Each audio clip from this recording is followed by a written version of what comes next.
નમસ્કાર દર્શક મિત્રો, કરંટ ટોપિકમાં હું પીનલ આપ સૌનું સ્વાગત કરું છું.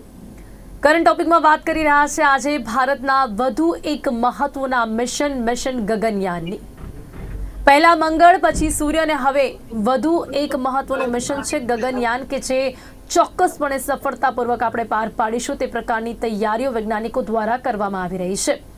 મિશન ગગનયાન કે જે અવકાશ યાત્રીઓને અવકાશમાં લઈ જતું આ મિશન છે, જેને પૂરું કરવા માટે ભારત દેશના તમામ વૈજ્ઞાનિકો પૂરી મહેનતથી કામ કરી રહ્યા છે.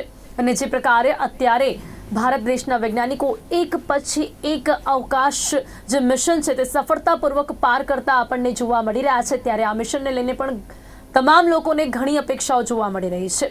ત્યારે અવકાશ યાત્રીઓને કઈ રીતે અવકાશમાં લઈ જશે આ મિશન, તેના વિશે પણ કરીશું વાત. અને તેની સાથે જ ખાસ કરીને જે પ્રકારે અત્યારે ભારત દેશ, ચીન અને અમેરિકા અને ત્યારબાદ સોવિયત સંઘ પછી માનવ સહિત અવકાશ ઉડાન ચલાવનાર ચોથો દેશ બની જશે, કે જ્યારે આ મિશન સફળતાપૂર્વક પાર પડી જશે. જો કે આ મિશનને સફળતાપૂર્વક પાર પાડવા માટે પહેલા કોઈ પણ વ્યક્તિ વગર સૌથી પહેલા આ મિશન મોકલવામાં આવશે ને ત્યારે તમામ જે ત્યાંના એક્સપર્ટ છે તે જોવામાં આવશે ને ત્યારબાદ અવકાશ યાત્રીની સાથે આ મિશનને મોકલવામાં આવશે. વધુ આ મિશનને સમજવાનો પ્રયાસ કરીશું, શું છે આ ગગનયાન મિશન, અને એની સાથે જ 2022માં જ આ મિશન જે છે તે તૈયાર કરવામાં આવ્યું હતું, પરંતુ ત્યાર પછી કોરોના આવ્યો ને જેના કારણે આ જે મિશન છે તે સફળતાપૂર્વક ત્યારે ન લોન્ચ કરવામાં આવી શક્યું અને ન પાર પડી શક્યું. મિશનની ઘણી જટિલતાઓ પણ ત્યારે જોવા મળી. શું હતી તે સમયની જટિલતાઓ, તેને પણ સમજીશું. ને હવે કેવી રીતે આપણે તૈયાર છીએ આ મિશનને સફળતાપૂર્વક પાર પાડવા માટે, તેના વિશે કરીશું વાત. જેની માટે મારી સાથે અહીંયા જોડાઈ ગયા છે મધુકાંત પટેલજી, જેઓ પૂર્વ વૈજ્ઞાનિક છે ઇસરોના. મધુકાંતજી, આપનું સ્વાગત છે. અને તેમની સાથે છે પારસ શર્મા, જેઓ સ્પેસ ટ્યુટર છે. આ બંનેનું સ્વાગત છે. Welcome to current topic.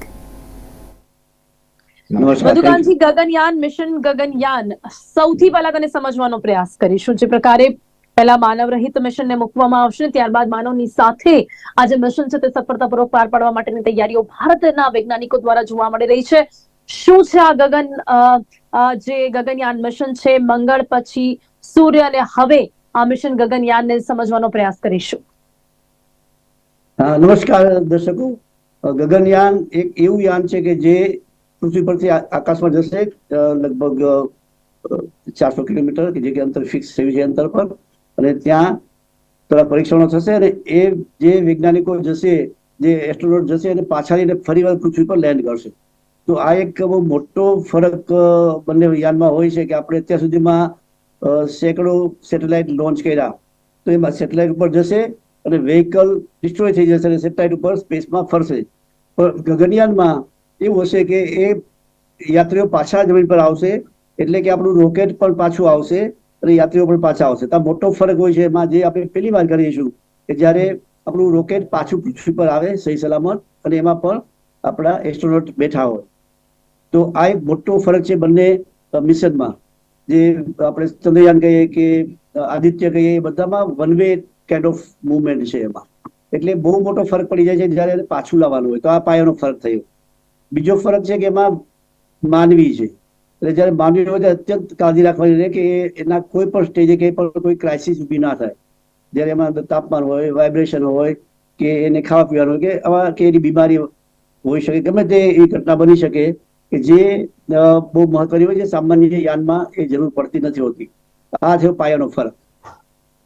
જી બિલકુલ. એટલે આમાં એવું કહી શકાય છે કે આ વન વે નથી, આ ટુ વે છે. અહીંયા જે પણ યાત્રી છે તે જશે ને પાછો પણ આવશે, એ प्रकारનું આ मिशन આપણે કહી શકીએ છીએ. पारस जी, इस मिशन को हम समझने का अगर प्रयास करें तो पहले तो किस तरह से ये अलग मिशन, और यहाँ पर अगर जैसा कि हम पहले मानव रहित और बाद में मानव के साथ भेजने वाले हैं इस यान को, तो जब यहाँ पर मानव के साथ किसी भी मिशन को भेजा जाता है तो वहां पे ऊपर जाने के बाद किन किन बातों का ध्यान रखना जरूरी होता है? बिल्कुल। सबसे पहले तो नेशनल साइंस डे है, तो सभी को उसी की बहुत बहुत शुभकामनाएं। और कल ही हमारे गगनयान के जो व्योमनॉट्स है, जैसे एस्ट्रोनॉट्स नाम है उसी तरह से व्योमनॉट्स नाम है, तो वो उनके चेहरे हमारे सामने आए। अब आपने पूछा कि ऊपर जाने के बाद में क्या क्या करना होगा, लेकिन बात यह है कि जाने से पहले मतलब यहाँ पे शुरुआती जो हमने काम किया है वो बहुत जरूरी है। और इसकी जो नींव थी वो रख दी गई थी 2007 में ही, जब गगनयान सिर्फ पेपर पे था। तो 2007 में एक मिशन गया था और वो मिशन था SRE, स्पेस कैप्सूल रिटर्न वाला। तो उसमें बेसिकली क्या था, 12 दिन तक एक कैप्सूल को पूरे को ऑर्बिट कराया था अर्थ के चारों तरफ। ऑर्बिट कराया था 2007 में। 2008 में हम मून पे गए थे, तो 2007 में वो पूरी तैयारी शुरू हो चुकी थी। और उस कैप्सूल को वापस लेकर आना, क्योंकि जैसे हमने बात करी, री एंट्री कराना बहुत जरूरी है। उसके बाद में कि जब री एंट्री होगी तो पैराशूट्स खुलेंगे। तो पैराशूट्स के भी एक एक के टेस्ट हुए थे, वो 2014 में हुए, 2018 में हुए, कि हाँ हमारा पैराशूट जो है वो अच्छे से आए। इवन अगर हम लोग लॉन्च कर रहे हैं एस्ट्रोनॉट्स को, तो लॉन्च करते वक्त अगर कोई ग्लिच आता है, किसी भी तरह की कोई प्रॉब्लम होती है, तो हमारे एस्ट्रोनॉट्स को कोई भी दिक्कत नहीं हो। तो लॉन्च पैड पे जो टेस्ट होते हैं वो सारे टेस्ट भी हम लोग कर रहे हैं। इवन लॉन्च होने के बाद भी अगर कोई ग्लिच आता है, तो भी हमारे एस्ट्रोनॉट्स को वहां से सेपरेट करके और वहीं से बे ऑफ बंगाल में लेकर चले जाए, वो टेस्ट भी हमने किया है। क्योंकि हमें याद है कि चैलेंजर डिजास्टर हुई थी, हमने 7 एस्ट्रोनॉट्स को खो दिया था एक साथ, क्योंकि लॉन्च में ग्लिच आ गया था। इवन अपोलो 1 की जो डिजास्टर थी। तो हम इन सबसे परे रह करके काम करना चाहते हैं कि नहीं, हमारे एस्ट्रोनॉट्स बिल्कुल सेफ रहे।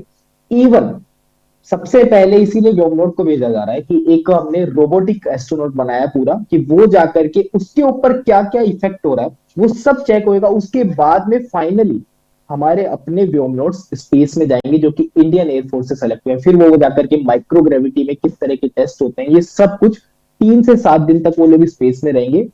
जैसा कि सर ने बताया कि इस लगभग 450 किलोमीटर ऊपर और स्पेस में रह करके अपना काम करके वो वापस आएंगे। फिर इस तरह से मिशन बैक टू बैक रहेंगे। जी बिल्कुल, काफी सही से आपने समझाने का प्रयत्न किया यहाँ पे।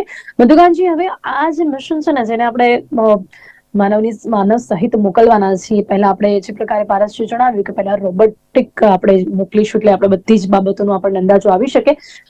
બટ મધુકાંતજી, અહીંયા ખાસ કરીને જ્યારે વાત આ મિશનની છે, તો કોઈ પણ મિશન જ્યારે સક્સેસ થતું હોય ને, આવી રીતે આપણે જે મિશનની તૈયારીઓ કરતા એની પાછળ આપણને શું ફાયદો થવાનો છે ને, તેની ચોક્કસપણે એક ચર્ચા હોય।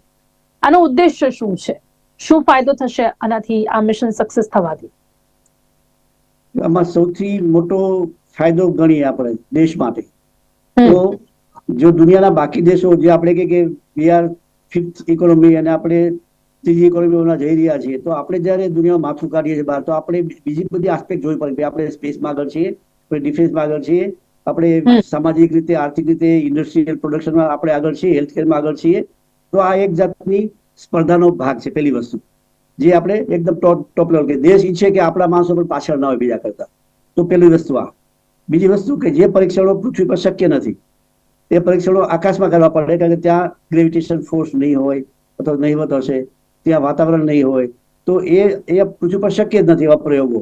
તો એ પ્રયોગો આપણે કરીએ આકાશમાં, જે આપણા માણસો કરે, આપણા યાનમાં કરે। આપણે આ પ્રયોગો કરી ચૂક્યા છીએ વર્ષો પહેલા, જ્યારે આપણે આપણા બે એક યાત્રીને મૂક્યા હતા રશિયન મિસાઇલમાં। તો આપણને ખબર છે કે આપણું યાત્રી ત્યાં જાય, શું કરે, કેમ કરે, એ આપણને ખબર છે। પણ યાન કોઈનું છે, નિયંત્રણ કોઈ બીજાનું છે, અને ખાલી એસ્ટ્રોનોટ આપણો છે। હવે અહીંયા ફરક પડી જશે કે આપણે જ્યાં શું કામ કરવું આપણે નક્કી કરશું, પેલું કામ બીજા કોઈ નક્કી કરે, આપણે એમાં એની સાથે પાર્ટિસિપેટ કરીએ। તો જ્યારે આપણે પોતાનો એજન્ડા હશે, જેમ કે આપણે ચંદ્રયાન 1માં કે આપણે પેલું છોડ્યું ત્રિશુલ અને બરફ નીકળ્યો, એ સાબિત થયું દુનિયામાં। તો એવું તો નતું કે દુનિયાના દેશો ત્યાં ગયા જ નહોતા ચાંદા પર કે કર્યું નતું, પણ હિન્દુસ્તાને એવો પ્રયોગ કર્યો કે જે આપણે દુનિયાને મદદ કરીએ ડેટાથી કે આમાં બરફ હતો, દબાયેલો છે, એ આપણે પ્રસ્તુત કરી। તો આવી વસ્તુ આપણે કરી શકીએ। આપણું પોતાનું બ્રેન હોય, પોતાનું પ્લેટફોર્મ હોય, પોતાનું બધું નિયંત્રણ આપણું હોય, ત્યારે આપણે અનોખા પ્રયોગ કરી શકીએ, જે અત્યારે આપણે કરી શકતા નથી। આપણી મર્યાદા છે કે આપણું પોતાનું યાન નથી અને આપણે ત્યાં આપણા પ્રયોગો કરી શકતા નથી જે આપણે કરવા છે। તો જ્યારે યાન ઉપર જશે ત્યારે એમાં સાધનો પણ આપણા હશે, આપણા પ્રયોગો માટે સાધનો હશે, એની ટ્રેનિંગ લઈને એસ્ટ્રોનોટ જશે આકાશમાં, જેથી કરીને એ પ્રયોગો કરશે, જે પ્રયોગો આપણે દુનિયામાં બહુ અલગ રીતે કરી શકીએ, અને આપણું પોતાનું એજન્ડા હોય। તો દરેક દેશના પોતાના એજન્ડા હોય, તો હિન્દુસ્તાનનું પોતાનું એજન્ડા હશે કે અમારા વૈજ્ઞાનિકો 1, 2, 3, 4 વસ્તુ કરશે, જે અત્યારે સમયથી પહેલાની વાત છે કે આપણે એની હજુ 12 વસ્તુ નહીં આવે કે આપણે ત્યાં શું કરવાના, પણ કરવાના એ છે જે આપણે માટે જરૂરી છે અને દુનિયા માટે પણ જરૂરી હોઈ શકે। અને એમાં એક ખાસ બે મુદ્દા એવા હશે કે જે દુનિયાએ નહીં કર્યા હોય, જે આપણે કરીને આવવાના। जी बिल्कुल पारस जी, आपके हिसाब से यहाँ अगर हम उद्देश्य की बात की, तो आप उनके उसके बारे में क्या कहना चाहेंगे? जैसे कि मधुकांत जी ने काफी समझाने का प्रयास किया। इसके पहले अगर हम बात करें, तो जैसा कि मैंने कहा, अमेरिका, चीन और सोवियत संघ, इसके पहले ये इस प्रकार का जो मिशन है वो कर चुके हैं और अब भारत जो देश है वो चौथा देश बनेगा अगर हम इसे सक्सेस करते हैं। तो वो जो मतलब बाकी के तीनों देश की बात करें, अमेरिका, चीन और सोवियत संघ, तो उनका मिशन और हमारा मिशन क्या कितना अलग देखने मिलेगा, और जैसा कि मैंने पहले मधुकांक्षी को भी पूछा, क्या उद्देश्य रहेगा और क्या फायदे होंगे? बिल्कुल। तो देखो, जहां उड़ान भरने की बात आती है तो भारत का पहला ही नाम हमेशा रहता है, क्योंकि 1903 में राइट ब्रदर्स ने फ्लाइट की थी 10 फीट अर्थ की सरफेस से। इतना ऊपर ही उन्होंने अचीव किया था, लेकिन वो भी बहुत बड़ा एक मतलब मार्क उन्होंने सेट किया था। लेकिन उससे 15 साल पहले चौपाटी पर शिवकर बापूजी तलपड़े ने फ्लाइट अचीव की थी। खैर, वो उसको पेटेंट वगैरह नहीं कराया था। लेकिन अब बात पे आते हैं कि इंडिया को फायदा क्या होगा या किस तरह से अलग है। ऑब्वियसली हमारे जो जो जो अमेरिका के इनके जो इंटरनेशनल स्पेस स्टेशन है, वहां पे एस्ट्रोनॉट्स बहुत लंबे पीरियड तक रहते हैं। अभी ये जो गगनयान है वो इंटरनेशनल स्पेस स्टेशन के बराबर वाला प्लान नहीं है, वो होगा भारतीय अंतरिक्ष स्टेशन, जो कि बाद में वहां पे एस्ट्रोनॉट्स जाएंगे और आएंगे। अभी एक बार जाकर के वापिस आएंगे। ये एक तरह से हम लोग एक नए एरा में एंट्री कर रहे हैं हमारे साइंस और टेक के साथ में। इस पर्टिकुलर प्रोग्राम के साथ में भारत ऑब्वियसली 100% नई ऊंचाइयां छुएगा, उसी तरह से जैसे कि सूर्य पर हम लोगों ने जो स्टडी की, जैसे कि हमने चंद्रयान 3 की जो लैंडिंग करी। यहाँ पर ऐसा है कि जब आपके कंट्री के अंदर आप बात करते हो कि हम लोग जनरली अगर मान लीजिए कहीं पे बैठे हैं, हमने बात करी कि आपको किसी कंट्री के बारे में पता है, तो हम लोग किन कंट्रीज का नाम जानते हैं? यूएस का जानते हैं, चाइना का जानते हैं, सोवियत में जो हमारे रशिया है उसका जानते हैं। इसके अलावा हम लोग, या फिर वो जो भी एक ट्रैवल डेस्टिनेशन होती है। लेकिन आप जनरली देखोगे कि जिसकी आर्मी स्ट्रांग है, या फिर वो कंट्री जो स्पेस में बहुत कुछ अचीव कर रही है, या फिर जिसकी लैब्स बहुत तगड़ी, जैसे अगर हम यूरोप साइड जाते हैं तो जहाँ पे सर्न लैब है, वहां पे बहुत बड़े बड़े पार्टिकल डिटेक्टर्स है, तो इन्हीं कंट्रीज को जानते हैं। इसके अलावा बहुत सारे देश है। तो इकोनॉमिकली अगर आपको हाई होना है तो आपको स्पेस टेक के अंदर कुछ ना कुछ अचीव करना ही होगा। उसी को लेकर के एक ये बड़ा कदम है। बड़ी बात ये भी है कि हमारा जो ये गगनयान वाला प्रोग्राम है, या फिर अंतरिक्ष में एस्ट्रोनॉट्स को ले जाने वाला प्रोग्राम है, इसकी खूबी क्या है कि हम लोग किसी भी तरह से एनिमल को हार्म नहीं करने वाले, कि एनिमल के ऊपर कोई एक्सपेरिमेंट करना है वो हम नहीं करने वाले। इसीलिए हमने व्योमनॉट को तैयार किया कि हमारे पर्टिकुलर एक रोबोट जाएगा जिसके ऊपर पूरा एक्सपेरिमेंट करेंगे। उसके बाद में फाइनल जो भी होगा फिर हमारे एस्ट्रोनॉट्स जाएंगे। तो हम लोग किसी भी तरह से लाइफ को हार्म नहीं करना चाहते। अगर कोई ह्यूमन होता है या फिर कोई एनिमल होता है किसी भी तरीके से, तो वो कुछ भी हम लेकिन नहीं करना। पारस जी, यहाँ पर क्या रिस्क रह सकता है? नो डाउटली हम नहीं चाहेंगे कि ऐसा कोई रिस्क कभी आए, लेकिन जस्ट फॉर द बिल्कुल। डिस्कशन कि क्या रिस्क हो सकता है? देखो, सबसे पहले तो फिंगर्स क्रॉस की कोई रिस्क आए ही नहीं, जी और बिल्कुल रिस्क नहीं आए इसीलिए ये सारे काम हो रहे हैं। मैंने आपको बताया ना कि 2007 से जो नींव रखी गई थी, ये टेस्ट इस तरह से हो रहे हैं कि अगर मान लो आप लॉन्च कर रहे हो, और लॉन्च करते वक्त ही कोई, चलो लॉन्च करना भी छोड़ो, कैबिन क्रू अगर वो जा रहा है कैबिन के अंदर पूरा, और वहां पे भी कोई ग्लिच आ जाए, तो हम लोग उसको लेकर भी तैयार है।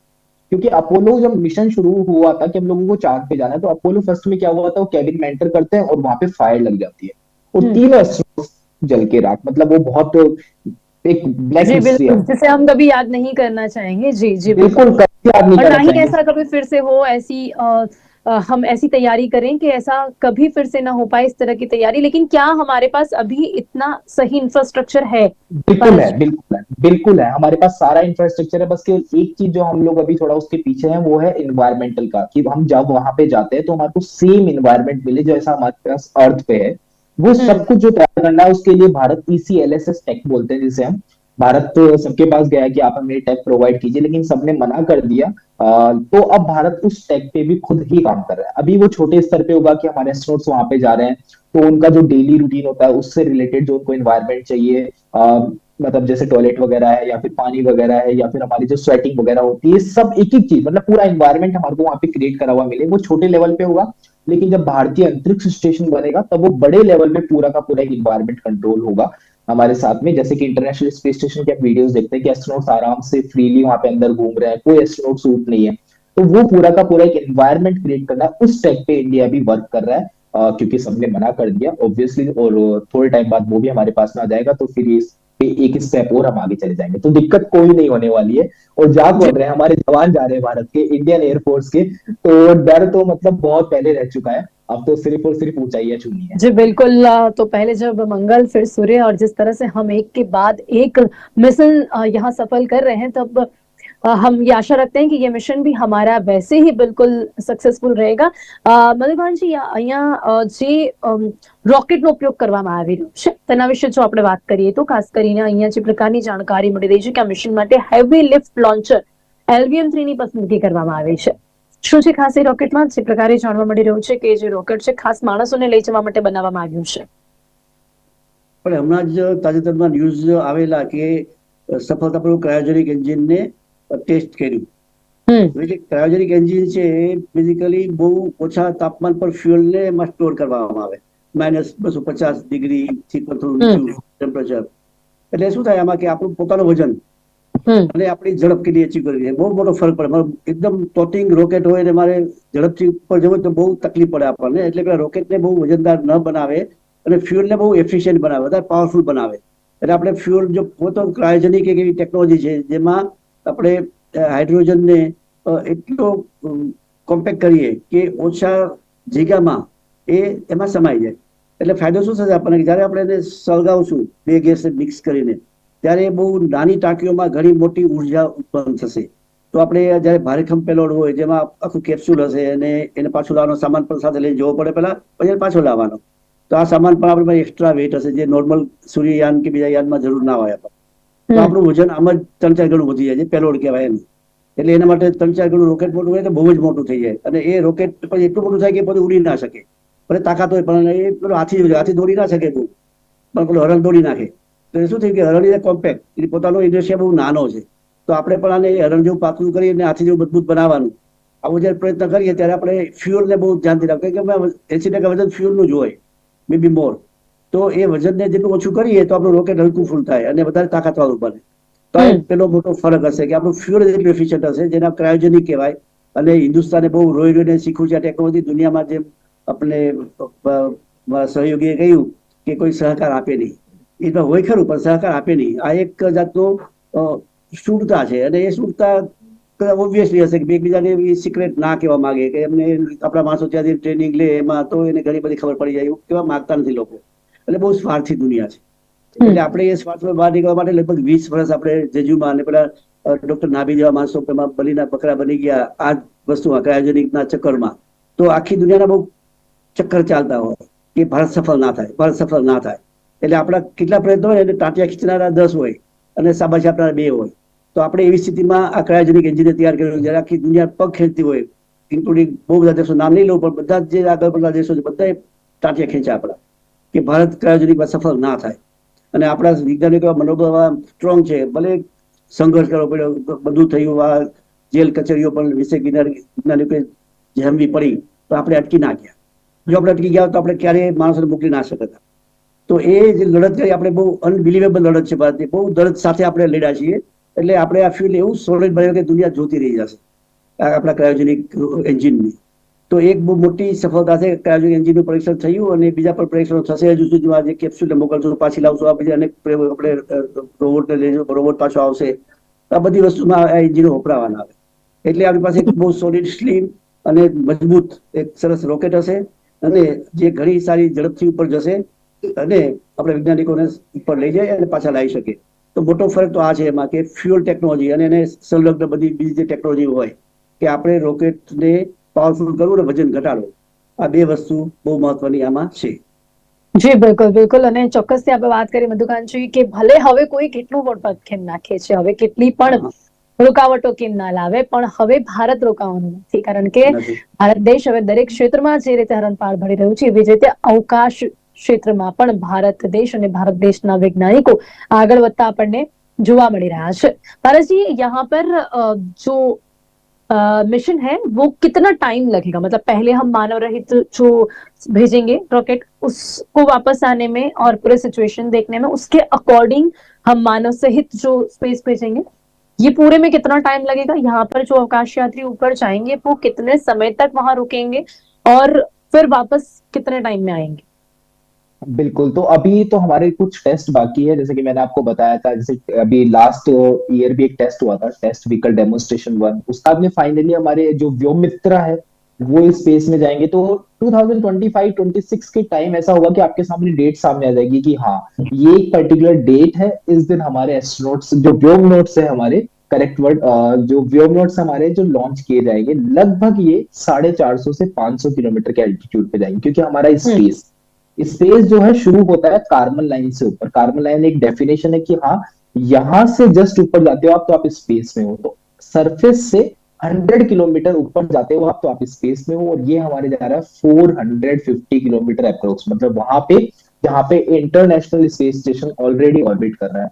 अब ये जब वहां पहुंचता है तो लगभग 90 मिनट के अंदर, पूरा 90 मिनट्स के अंदर अर्थ का कंप्लीट एक ऑर्बिट करेगा ये, और इस तरह से ये लगभग 3 से 7 दिन तक ये पूरे टाइम तक ऑर्बिट में रहेगा। अब गगनयान का जो मॉड्यूल है वो ऑर्बिट में रहेगा 3 से 7 दिन तक, तो ऑब्वियसली वो ऐसे ही नहीं कि बस केवल ऑर्बिट कर रहा है। During all the time they will be doing a lot of experiments over there, they will be doing a lot of observations from over there. अभी तक वो रिलीज नहीं किया है कि पर्टिकुलर हमारे एक्सपेरिमेंट्स किस तरह के होंगे, और सबसे बड़ी बात है कि ह्यूमन बॉडी पे किस तरह का इफेक्ट होता है, किस तरह का इम्पैक्ट होता है, हमारी जो डेली लाइफ है उसमें किस तरह का वहां पे चेंजेस आते हैं, वो सब कुछ ऑब्वियसली हमारे को पता है जब हम बाहर के डॉक्यूमेंट्स देखते हैं कि हाँ जब एस्ट्रोनॉट्स ऊपर जाते हैं। लेकिन जब हमारी कंट्री खुद जा रही है तो हमारे पास डेटा ज्यादा होगा, बेहतर डेटा होगा, हमें समझ ज्यादा होगी, क्योंकि अभी हमें डेटा बाहर से लेना होता है, तो हमें पता रहेगा कि ह्यूमन बॉडी पे क्या फर्क पड़ेगा। इवन एक बहुत बड़ी चर्चा जो कल से शुरू हुई है कि जो 4 एस्ट्रोनॉट्स जो उन्होंने बताए हैं उसमें एक भी फीमेल नहीं है, एक भी लेडी नहीं है। जी भारत जी तो जी जी। नारी शक्ति के लिए जाना प्रशांत जाता है। बालकृष्ण नायर जी हैं, अंगद प्रताप हैं, शुभांशु शुक्ला हैं, रजित कृष्णन जी हैं जो ये उड़ान भरने वाले हैं। एक भी लेडी नहीं है, तो हमारी तो होस्ट भी लेडी है आज की, है ना। तो हमारे जी गगनयान में लेडी क्यों नहीं है? तो लेडी ऐसा है कि सोमनाथ सर ने बहुत क्लियर कर दिया था कि अभी शुरुआती जो 2-4 पड़ाव रहेंगे मिशन के, उसके अंदर हमारे पास में मेल एस्ट्रोनॉट्स हमने अभी सेलेक्ट किए हैं।